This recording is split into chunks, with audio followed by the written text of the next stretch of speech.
James Stewart was known in his neighborhood as a hard-working and devoted man. With his wife Sarah and their 3 children, Anna, Michael, and little Emily, he was always striving to provide the best life he could for his family. They lived modestly but comfortably, sharing moments of laughter, prayer, and togetherness. Every Sunday, James would take his family to church, where they would pray together, thanking God for all they had. James, however, was driven by an unquenchable desire to give his family more than just the basics. As a skilled carpenter, he dreamed of expanding his business to build a better future. He worked long hours, often missing family dinners and bedtime prayers, all in pursuit of his vision.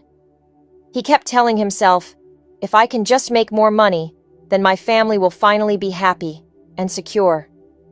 One day, a wealthy businessman named Mr. Thompson approached James with a proposal that seemed like a dream come true.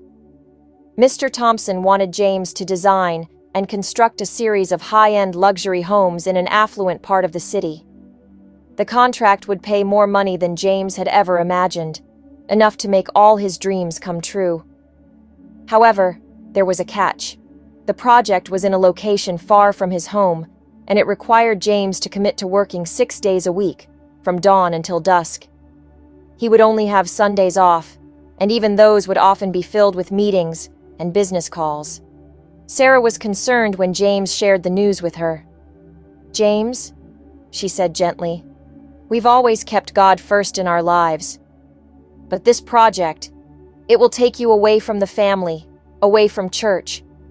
I'm worried about the toll it will take on us." James brushed off her concerns. "Sarah, this is a once-in-a-lifetime opportunity. God would understand.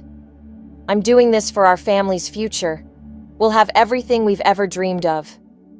And so, James took the job, throwing himself into the project with all his energy. Days turned into weeks, and weeks into months. He became more distant, missing church services and family dinners. His children would often ask, "When will Daddy be home?" But Sarah had no answers to give them. James's absence weighed heavily on the family. Anna, who was just starting high school, needed her father's guidance more than ever, especially as she faced challenges with her studies. Michael, in his teenage years, struggled with peer pressure and sought a strong role model. Little Emily, with her big, innocent eyes, missed her father's bedtime stories. Sarah prayed every night for James, asking God to bring him back to the family, not just physically, but spiritually. She knew that their family bond, once so strong, was slowly unraveling. One evening, as James was returning home late from another exhausting day on the job site, a terrible storm rolled in. The rain poured down, and the wind howled like a wild beast. James's truck skidded on the wet road, and before he knew it, he lost control. The truck crashed into a ditch, and everything went dark. When James regained consciousness, he found himself in a small, dimly lit hospital room. His body ached, and his head throbbed with pain. Sarah was sitting beside him, her eyes red from crying. "James," she whispered, her voice trembling, "you were unconscious for 2 days. The doctors weren't sure if you would make it." As James lay there, unable to move, he realized something profound. All the money he had earned, all the success he had chased, meant nothing if he couldn't be there with the people he loved. In his heart, he felt a conviction that he had been running after the wrong things. He had put his work, his ambitions, and his wealth above everything else, even above God. In that moment, James prayed a sincere prayer for the first time in months. "Lord, I am sorry," he whispered, tears streaming down his face. "I lost my way. I put my desires above you and my family. Please give me another chance. Help me to put you first in everything I do." Miraculously, James recovered quickly.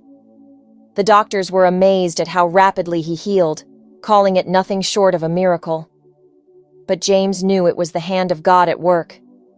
He had been given a second chance, and he wasn't going to waste it.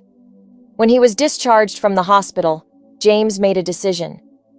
He canceled the remaining part of his contract with Mr. Thompson, even though it meant losing a significant amount of money.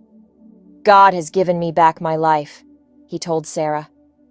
"I won't waste it chasing after things that don't matter. From now on, I will put God first and trust that He will provide for us." The change in James was immediate and profound. He began spending more time with his family, returning to church with renewed zeal.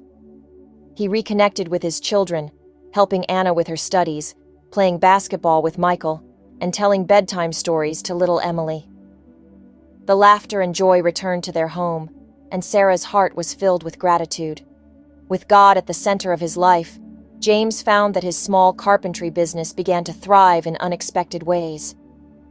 He no longer chased after wealth, but somehow, God provided opportunities that allowed him to support his family comfortably.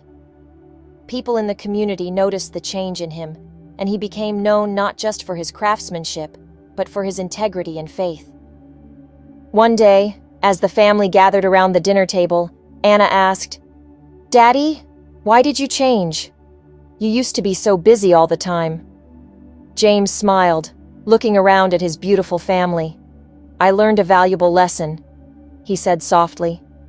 "No matter how much we achieve in life, if we don't put God first, it will never truly satisfy us.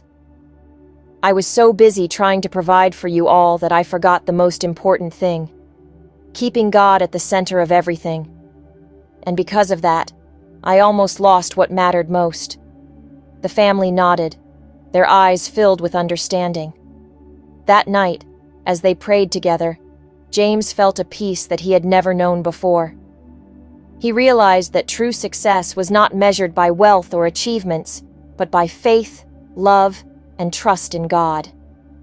And so, the Stewart family continued their journey, not as perfect people, but as a family who had learned to keep God first in all that they did. They faced challenges like anyone else, but they faced them together, knowing that God was with them every step of the way. Moral of the story: when we put God first, everything else falls into place. Life may be full of challenges and temptations, but keeping faith and trust in God leads to a life filled with peace, joy, and blessings. Wealth, success, and ambition may bring temporary happiness, but it is only through faith and love that we find true fulfillment. Please like, comment, and share if you trust God.